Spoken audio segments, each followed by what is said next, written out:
पिछले वीडियो में हमने पढ़ा था जब हमारी कोई स्किन सेल डैमेज होती है तो बैक्टीरिया उस डैमेज वाले एरिया से अंदर आ जाता है, और जैसे बैक्टीरिया अंदर आ जाता है तो कुछ सेल्स होती हैं जो इन्हें ख़त्म करती हैं, मारती हैं। जैसे NK cell, natural killer cell हो गया, न्यूट्रोफिल सेल हो गया, ये इनके इन्फेक्शन को कम करती, इन्हें मारने में लग जाती, लेकिन ये इनफ नहीं होती हैं। और माइक्रोफाज डेंड्रेटिक सेल्स भी होते हैं जो बैक्टीरिया को छोटे छोटे टुकड़ों में तोड़ के और उनके एक पार्ट को, बॉडी के एक पार्ट को लेके शो करती हैं, रिसेप्टर द्वारा शो करती हैं, क्योंकि हमें एडाप्टिव इम्यूनिटी को एक्टिव करना होता है। इसमें कुछ हम केमिकल्स टर्म का यूज करेंगे, जैसे कि साइटोकाइन, इंटरल्यूकिन्स। ये क्रॉस टॉक का वर्क करते हैं, बातचीत, जैसे कि आपस में हम फ़ोन द्वारा आपस में बातचीत करते हैं, वैसे यहाँ पे क्रॉस टॉक यहाँ पे कुछ केमिकल्स के द्वारा होता है। तो हमें इन्हीं केमिकल के वाया मैसेज पहुंचाना होता है।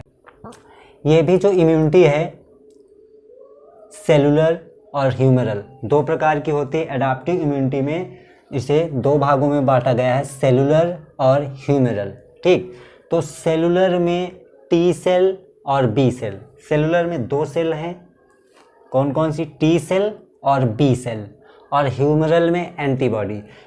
टी सेल का काम होता है बी सेल को एक्टिव करना, और बी सेल का काम होता है एंटीबॉडी प्रोड्यूस करना। ठीक है, यानी टी सेल बी सेल को एक्टिव करता है और बी सेल एंटीबॉडी बनाती है।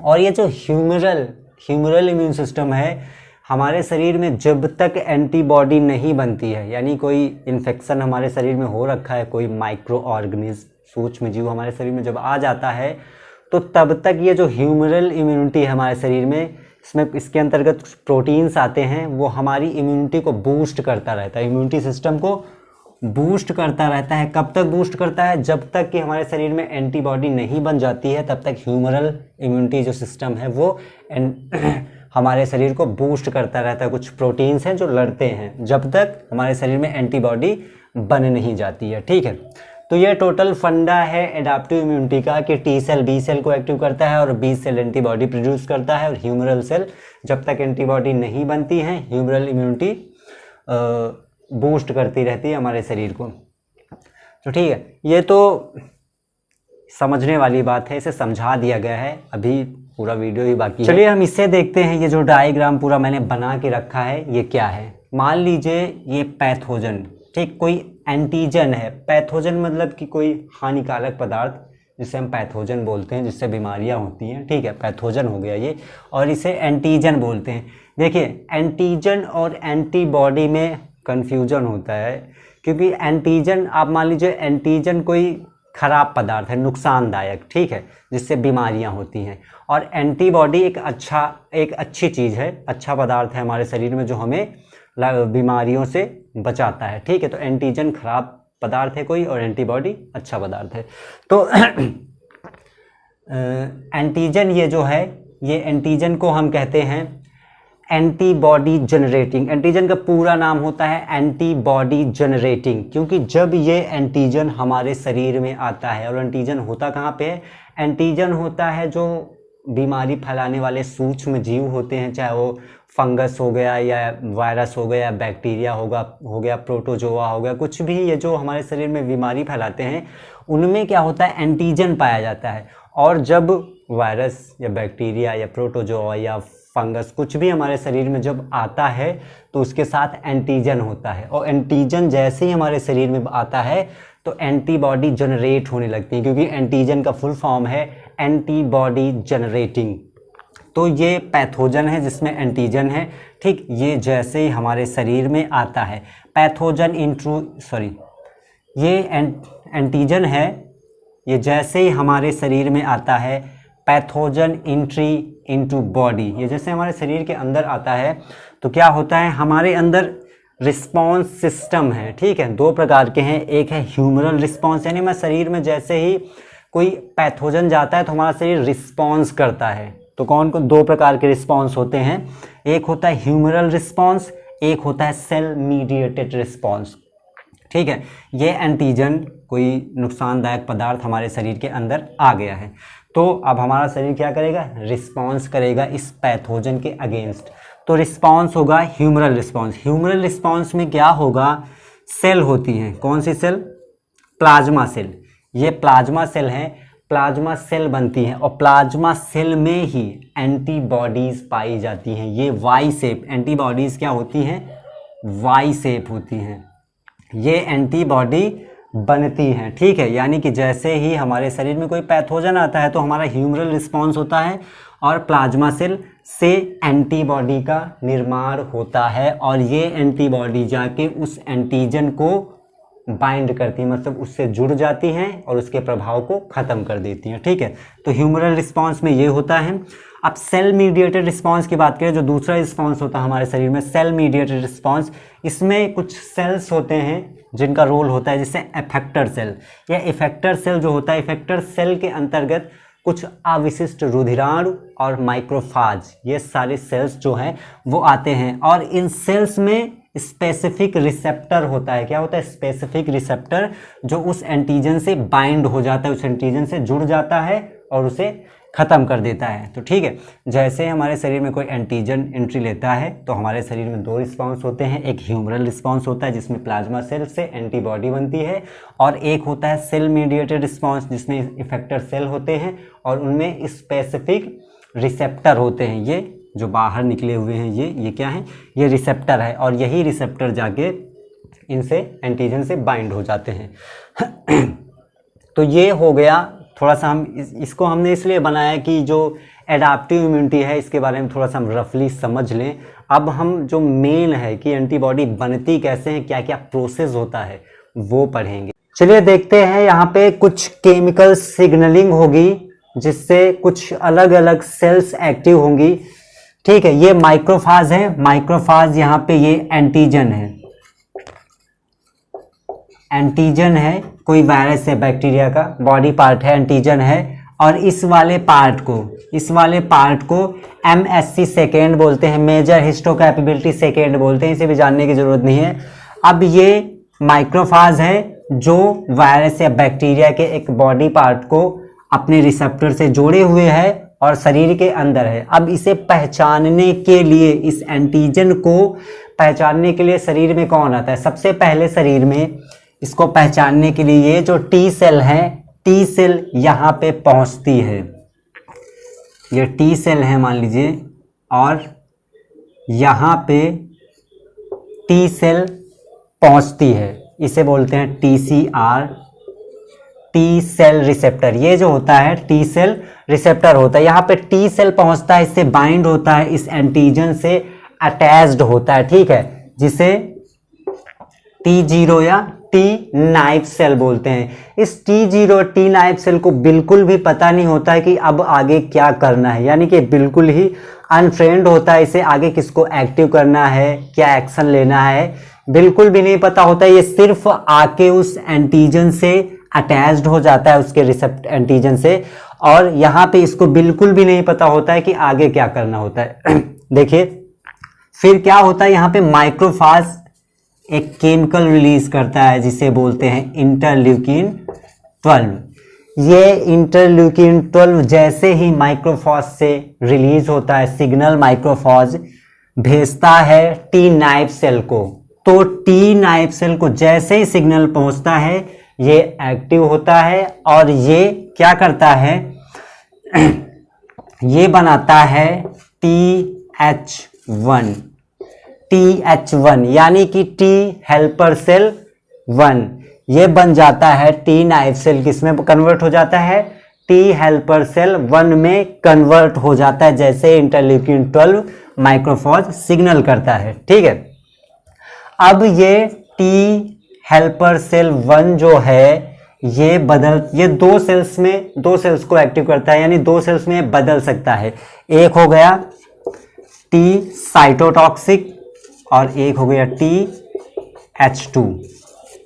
ठीक है, ये जो टी हेल्पर सेल 1 है ये टी साइटोटॉक्सिक, यानी कोई साइटोटॉक्सिक मतलब कोई नुकसानदायक पदार्थ, मतलब ऐसा पदार्थ जो वायरस या बैक्टीरिया के इन्फेक्शन को खत्म करता है, उन्हें मारता है। अगर कोई वायरस या बैक्टीरिया आपकी सेल में आ गई है तो उस सेल्स को भी ये साइटोटॉक्सिक मार देगा, आपके शरीर के सेल्स को भी मार देगा। यानी अगर कोई वायरस से इन्फेक्शन आपके सेल्स में, बॉडी के सेल्स में हुआ है, तो ये साइटोटॉक्सिक सेल उस आपके शरीर में जिस सेल्स में इन्फेक्शन हुआ है उसको मार देगा, ये साइटोटॉक्सिक, ठीक है।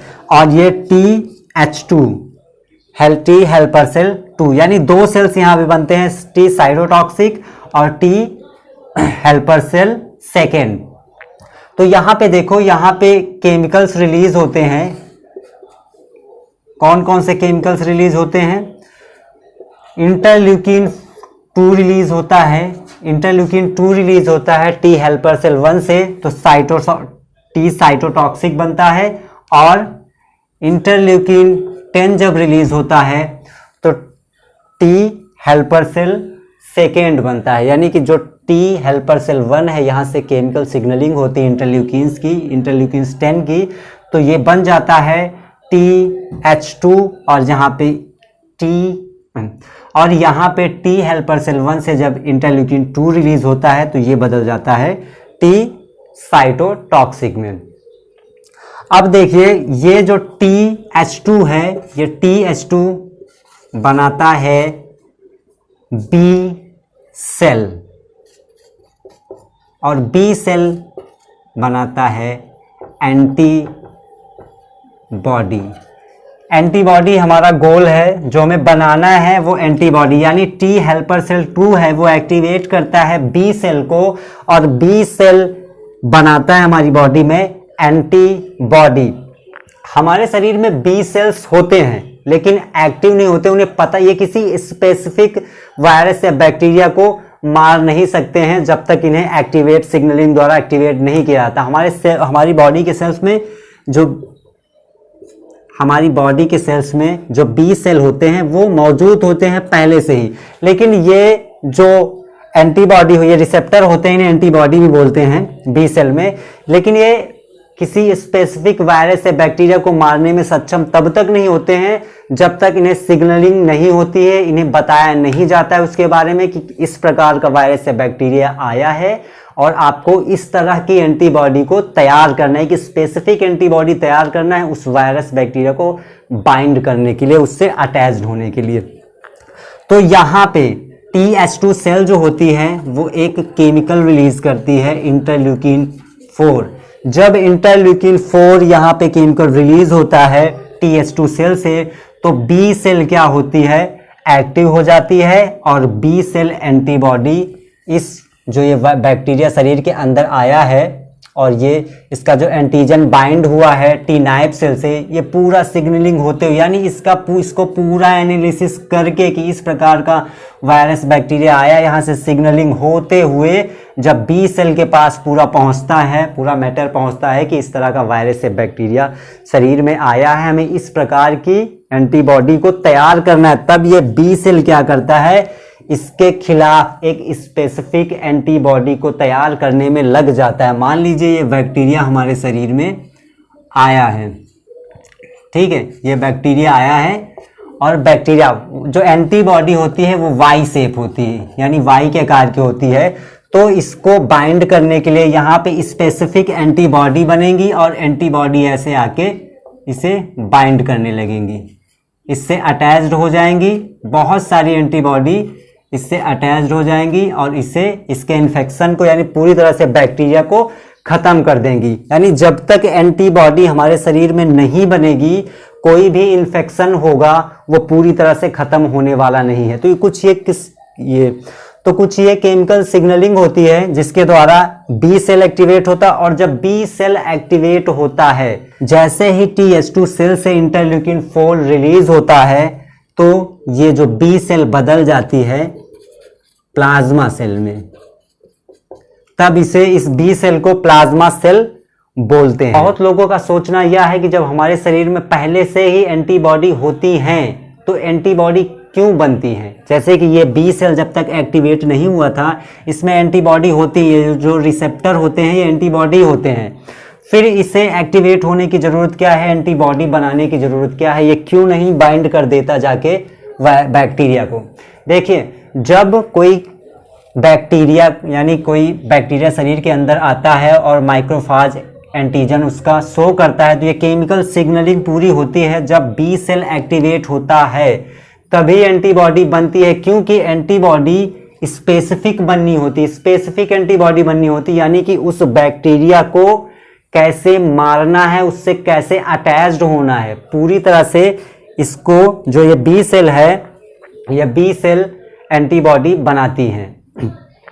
अब देखिए बी सेल जो एंटीबॉडी बनाती हैं वो स्पेसिफिक इसलिए होती हैं क्योंकि उनमें खांच होते हैं, एंटीबॉडी में बहुत सारे खांच होते हैं, यानी इतने ज़्यादा खांच होते हैं कि वो चेंज हुआ करती है, इतना ज़्यादा चेंज वेरिएशन होता है एंटीबॉडी में कि ये इनमें जो खांच होते हैं, जो बैक्टीरिया में खांच होते हैं जिसमें एंटीबॉडी को सेट होना होता है, जैसे ताले में चाबी लगाओगे, खांचा बने होते हैं, सांच बने होते हैं तभी खुलता है, कोई भी चाबी अब लगा के ताला नहीं खोल सकते हो।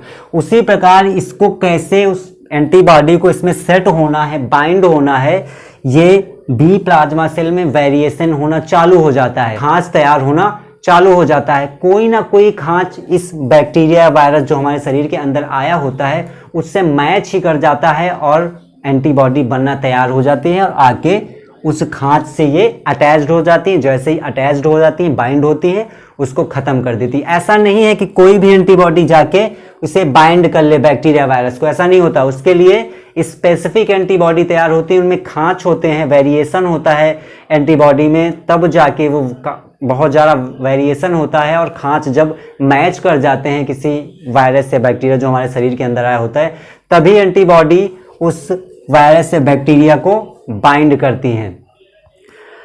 देखिए एंटीबॉडी जो हमारे शरीर में इम्यून सिस्टम में, ये बहुत ही बड़ा गॉड गिफ्ट है, भगवान का दिया गिफ्ट है। अगर हमारे शरीर में सोचिए इम्यून सिस्टम ना होता, हमारे शरीर में कोई भी वायरस बैक्टीरिया आसानी से आके हमें ख़त्म कर सकता है। तो जिस व्यक्ति के अंदर WBC वाइट ब्लड सेल्स की मात्रा कम पाई जाती है, बहुत ही कम पाई जाती है या नहीं पाई जाती है, वो लंबे समय तक सरवाइव नहीं कर सकता, क्योंकि हमारे चारों तरफ बहुत सारे वायरस बैक्टीरिया हैं जिनके खिलाफ हमारा शरीर प्रतिदिन लड़ता रहता है। सोचिए अगर हमारे शरीर में वाइट ब्लड सेल्स ना हो तो हम सरवाइव कर सकते हैं? बिल्कुल भी हम सरवाइव नहीं कर सकते। तो भगवान का दिया हुआ बहुत बड़ा गिफ्ट है कि हमारे शरीर में ऐसी चीज़ें हैं कि जो वायरस बैक्टीरिया के खिलाफ लड़ाई करती हैं, उन्हें मारती रहती हैं हर एक सेकेंड। आज के वीडियो में बस इतना ही। वीडियो पसंद आया हो तो वीडियो को एक लाइक तो बनता है। जो लोग नए हैं वो चैनल को सब्सक्राइब करें और कोई एक कमेंट कर दीजिए प्यारा सा, जो भी समझ में आए कमेंट कर दीजिए। मिलते हैं अगले वीडियो में अपने, तब तक के लिए जय हिंद, जय भारत।